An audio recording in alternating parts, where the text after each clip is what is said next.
వైఎస్ఆర్ కాంగ్రెస్ పార్టీకి సంబంధించినటువంటి ఎమ్మెల్యేలకు, ఎంపీలకు, మంత్రులకు, అలాగే ముఖ్యమంత్రి గారికి నమస్కారం. ఈరోజు రాష్ట్రంలో జరుగుతున్నటువంటి పరిణామాలని దృష్టిలో ఉంచుకొని మాత్రమే నేను మాట్లాడదలుచుకున్నాను. మీరందరూ కూడా మీ గుండెల మీద చెయ్యి వేసుకొని మాత్రమే నిజం చెప్పాలి, ఏమాత్రం అబద్ధం చెప్పరాదు. ఎందుకనగా ఈరోజు మీరు సంబరాలు చేసుకుంటున్నారు, ప్రజల్లోకి పోయి ఏమి సాధించారని మీరు సంబరాలు చేసుకుంటున్నారు, ఏమి ఒరగబెట్టారని మీరు సంబరాలు చేసుకుంటున్నారు. నేను మిమ్మల్ని అడగదలుచుకున్నది ఒకటే, పోలవరం ప్రాజెక్టుని పూర్తి చేశాము అని సంబరాలు చేసుకుంటున్నారా? అమరావతిని బాగా బ్రహ్మాండంగా నిర్మించాము అని సంబరాలు చేసుకుంటున్నారా? 25 మంది ఎంపీలు నాకు ఇస్తే ప్రత్యేక హోదా తెస్తానని చెప్పి ప్రత్యేక హోదా సాధించామని సంబరాలు చేసుకుంటూ ఉన్నారా? లేకపోతే నేను ముఖ్యమంత్రి అయిన తర్వాత వారంలో తిరగకుండానే సిపిఎస్ రద్దు చేస్తానని చెప్పి ఉద్యోగస్తుల్ని, ఉపాధ్యాయుల్ని సిపిఎస్ రద్దు చేయకుండా సిపిఎస్ని రద్దు చేశామని సంబరాలు చేసుకుంటూ ఉన్నారా? ఇలా ఏం సాధించారని మీరు సంబరాలు చేసుకుంటున్నారు? కేవలం మీరు సంక్షేమం మాత్రమే అంటున్నారు. సంక్షేమము రాష్ట్రంలో అవసరమే, కాదనలేదు. సంక్షేమం ఎవరికి? వికలాంగులకి, వితంతువులకి, అలాగే వృద్ధులకు, రైతులకు బ్రహ్మాండమైన ప్యాకేజీతో మంచిగా మీరు సంక్షేమం చేయండి. అంతేగాని మేము కట్టిన సెస్సు ప్రజల నుండి వస్తున్న మొత్తం అంతా డబ్బునంతా సర్వనాశనం చేస్తూ ఉన్నారు మీరు. ఎక్కడైనా కానీ ఒక అభివృద్ధి జరిగిందా? పోలవరాన్ని తాకట్టు పెట్టారు, నాశనం చేశారు. అలాగే ప్రత్యేక హోదాని తాకట్టు పెట్టి 3 రాజధానులని చెప్పి మీరు ఢిల్లీలో నడుము ఉంచినారు. అమరావతి కడితే మీకు పేరు వచ్చేదే, కానీ అమరావతిని నిర్మిస్తే చంద్రబాబు నాయుడుకు ఎక్కడ మంచి పేరు వస్తుందో అని చెప్పి మీరు అమరావతిని నాశనం చేశారు.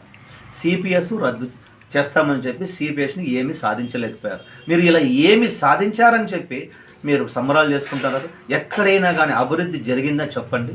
ఆ రోజు నేను వైఎస్ఆర్ కాంగ్రెస్ పార్టీలో 9 సంవత్సరాలు పనిచేశా అధికార ప్రతినిధిగా.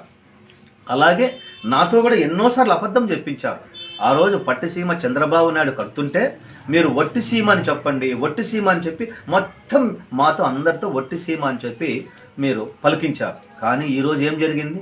ఆ పట్టిసీమ నీళ్ళే కృష్ణా బేసిన్కి వాటర్ వస్తున్నాయి. రాలేదా? ఇది నిజం కాదా చెప్పండి. మళ్ళీ మనం శ్రీశైలం నుంచి మనం నీళ్లు తీసుకుంటున్నాం అందరినీ వాటర్. ఈరోజు తాగునీరు, సాగునీరు జరుగుతూ ఉంది. అలాగే ప్రత్యేక హోదా కోసం గల్లీ నుంచి ఢిల్లీ వరకు ప్రతి యూనివర్సిటీకి తిరిగి మాతో కూడా వేషాలు వేయించి ఢిల్లీలో మరాఠీ వేషం వేయించి చంద్రబాబు నాయుడిని దూషించారు.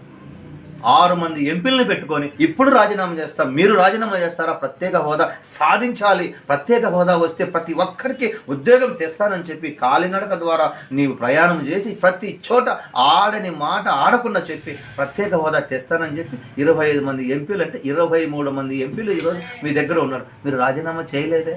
ప్రత్యేక హోదా కోసం ఊసెత్తలేదే? ప్రత్యేక హోదా ఊసే ఎత్తలేరు మీరు, మీ చేత కాదు, తేలేరు.